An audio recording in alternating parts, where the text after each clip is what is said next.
Hey everyone, welcome back to the Retro Reef, and I want to talk about what games are Game of the Year to me in 2022. If you like videos like this, remember to like and subscribe. Let's dive right into it.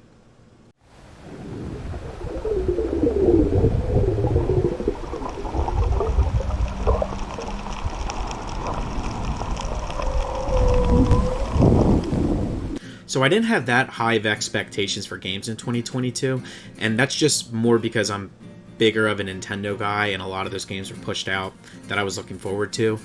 That said, I was pleasantly surprised.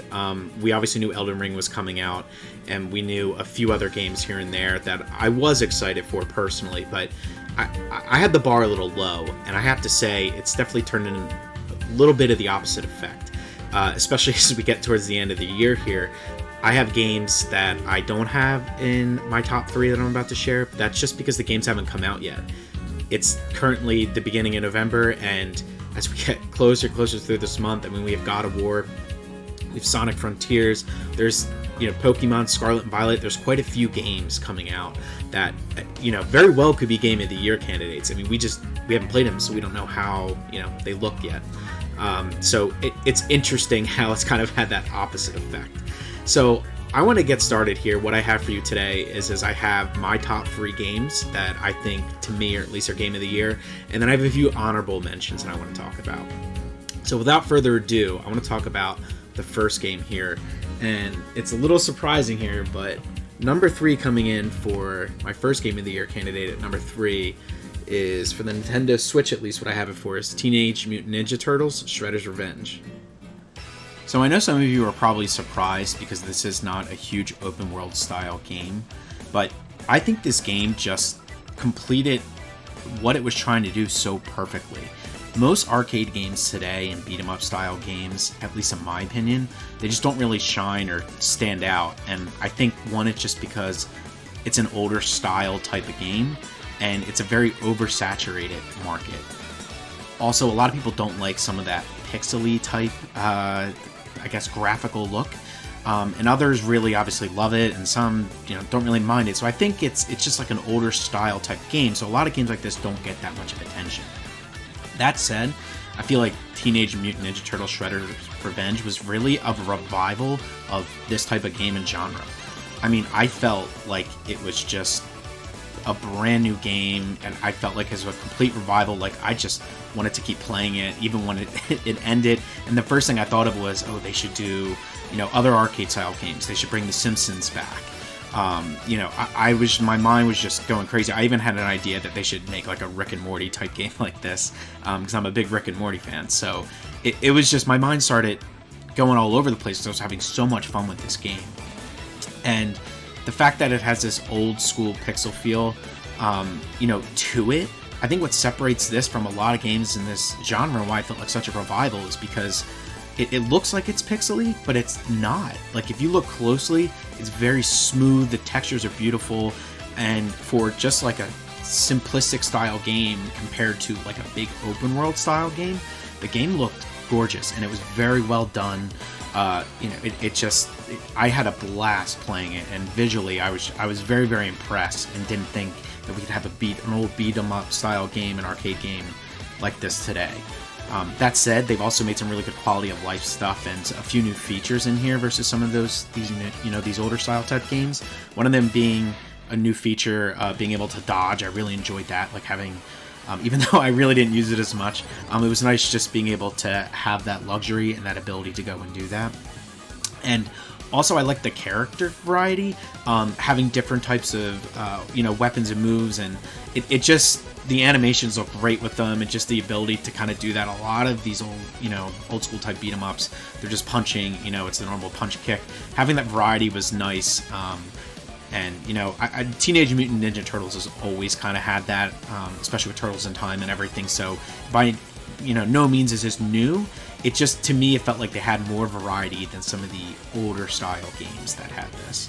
And I guess that brings me to, I want to talk about some of the downfalls of it. Is the biggest thing to me was that I wish the game was a little longer or bigger, and I think that's mainly because I was having so much fun.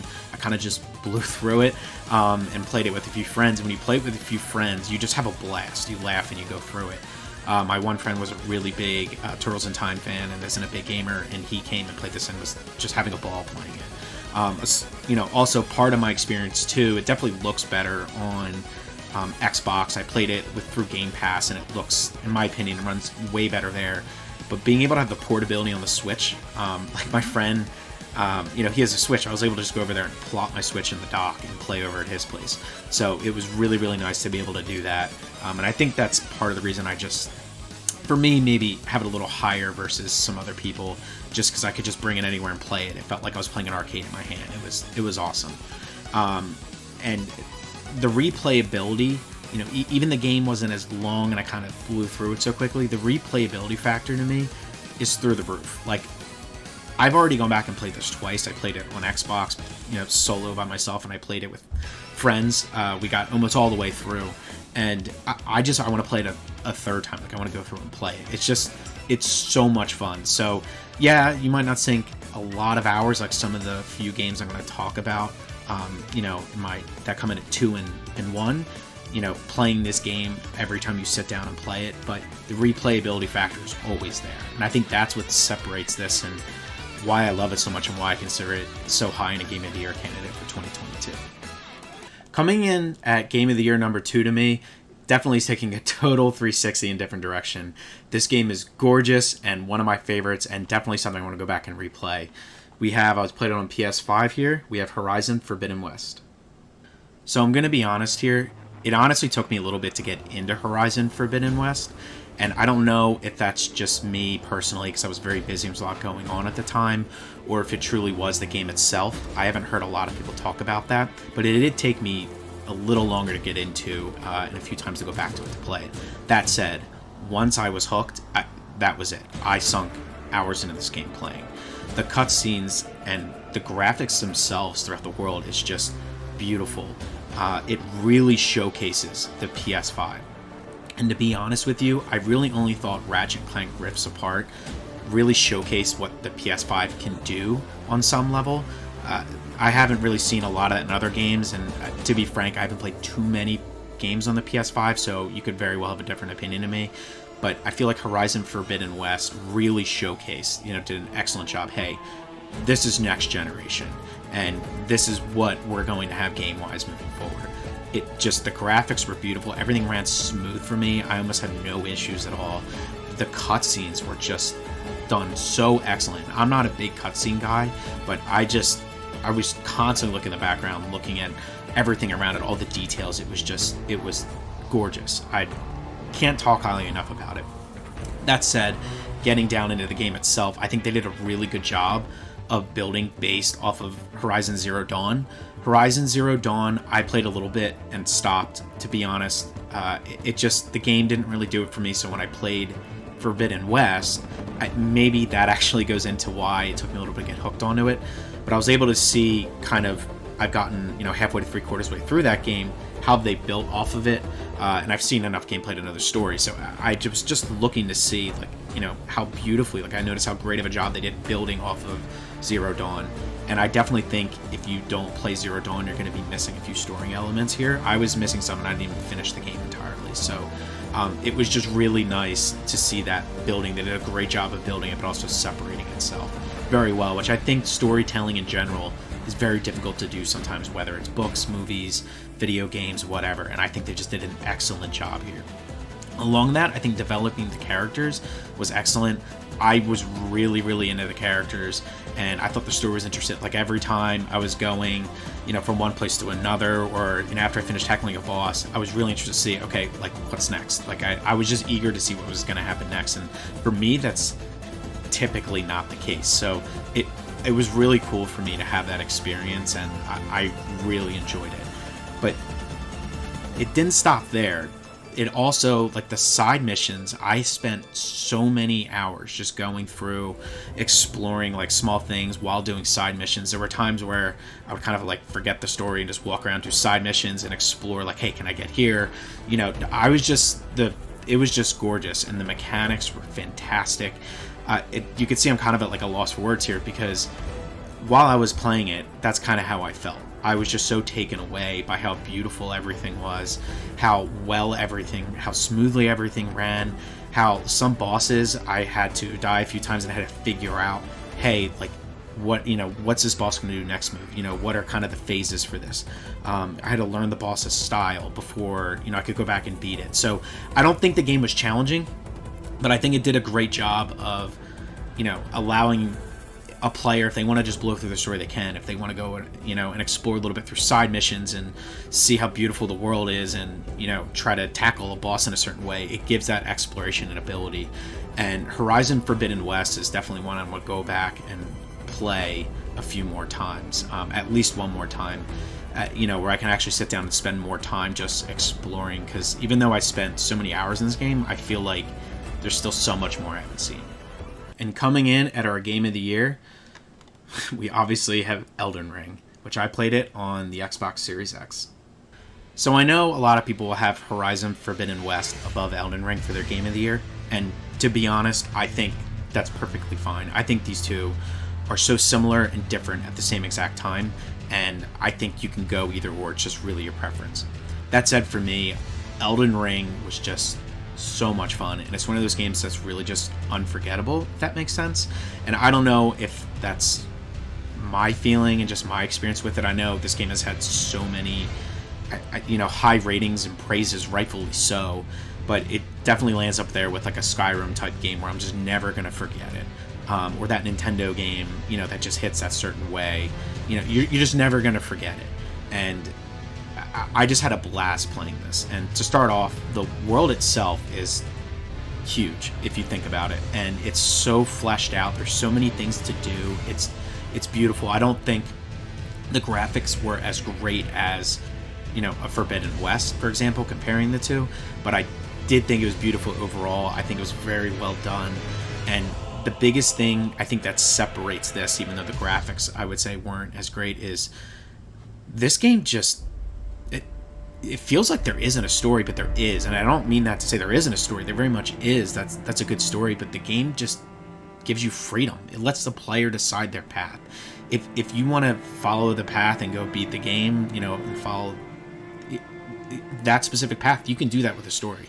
But I remember playing myself, and it took me forever just to figure out what the story was, where to go, what to do, and I just spent hours exploring. Spent hours just going through, and I typically am the type of person who doesn't like to waste time in exploration.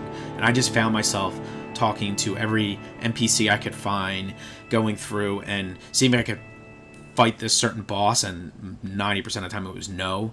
I just remember walking out and as soon as I walked out, just getting destroyed by this guy on a horse. And I know people are going to kill me for not knowing the name. But then going a little further and then going to the right and just seeing a huge dragon and getting wrecked by that. And I was just sitting there and I was like, my goal is to beat this dragon. I was just so excited, to eventually get there. And I think what this game does well is it was just so rewarding. The amount of times I died in this game was hilarious. I think way more than the average person, and I know these games you die a lot, but when I finally did beat that dragon and that boss at the time that I couldn't get past, if I had to go back and level up more, or if I had to find out a new strategy or approach, it was just so satisfying to beat that boss. And I think that's why this game is just unforgettable, and so it will always be in my memories, because there were times that were so challenging, and I go back and it was so rewarding to beat that boss, and I had fun doing it. It wasn't frustrating. That was the crazy part, because I would just be like, I'll come back, and I'd go somewhere else, beat a smaller boss. And since there's no set path, you can just walk around and run around until you find something you can beat or explore. You could just not go after a boss and just explore all you want. And I think it was just fun for me. There was no limits to what you could do in this game, pretty much. That's how I felt. And on top of that, I felt like even though the story is kind of, you could kind of go across the story how you want in terms of battling certain dungeons first versus others, how whatever approach you want to take. Every time I talk to an NPC, I think that was what was really interesting, is the NPCs, not all of them, but a good majority of them, weren't there for you. They were there and had their own story, mission, something going on. And it was, definitely a breath of fresh air, because I feel like when you play a lot of games, you know, when you talk to an NPC, they go and either give, you know, they're there to give you an item, they're there to give you a hint on something. And while, yes, there was some of that here, obviously in the game, every game has it, there were multiple NPCs who I would talk to and just be like, oh, that's pretty cool, go do your thing, man. And I would just go off on my way. And it was nice because I felt like in the world, I felt like I was exploring the world. There was endless exploration. And I think that's what separated this. You know, when I played a Horizon Forbidden West, it was beautiful. The game was great. And it was graphically just great. And I felt great. And it was challenging in its own ways. But I felt like I was playing a game. When I played Elden Ring, I felt immersed in a world. And I could make my own path. And I think that's what makes this game unforgettable. Game of the year for me. And obviously my favorite game for 2022. So those are my top games of 2022 and what I consider Game of the Year candidates, at least from my experiences. I do have a few honorable mentions here. And the first one didn't come out. It came out in 2020, but Cyberpunk 2077. And the reason for that is I haven't played it because of the way the game released and the state it was. I had more fun watching memes and all the glitches and issues with it, but so many people have told me I have to go back and play that, and I've watched a lot of gameplay of it, at least in the state it's in now after a lot of the releases, release updates, and it looks awesome. It looks like so much fun, and it's a game that I'm going to pick up on clearance because it's on clearance and play through that. And the reason I wanted to honorably mention that is because if this did release, you know, even in 2021, definitely in 2022, it would have been on everyone's top list, you know, top 3. I would say, at least for Game of the Year. It looks awesome, and what everyone's telling me, it's great today. So I just wanted to mention that, and I think that's because I hope companies can see your game could definitely be talked about in more positive light and have a more positive, you know, positive, memorable experience versus releasing a game in the state that's, you know, Cyberpunk is released in. So just wanted to mention that. Another honorable mention I want to talk about is God of War Ragnarok. So the reason I'm honorably mentioning this is because I just picked it up last night. I haven't played it, and I don't want to go and rate a game that I haven't played yet, especially when I've seen people do it before the game even released, which had me laughing. But I want to play through that first, but I want to honorably mention it because it looks awesome. There's very high expectations for it for myself, and I know people just across the gaming community. So I'm really excited, you know, for that. I wanted to mention that because I'll let you know if, you know, it creeps into that top 3 or if I put it right for Game of the Year once I finish playing that game. And the last thing that I want to talk about, I guess an honorable mention, it could be Pokemon Scarlet and Violet. And yes, I'm definitely a Pokemon fan, so it's a little biased here, but I think it's just making a lot of changes to the series that people wanted.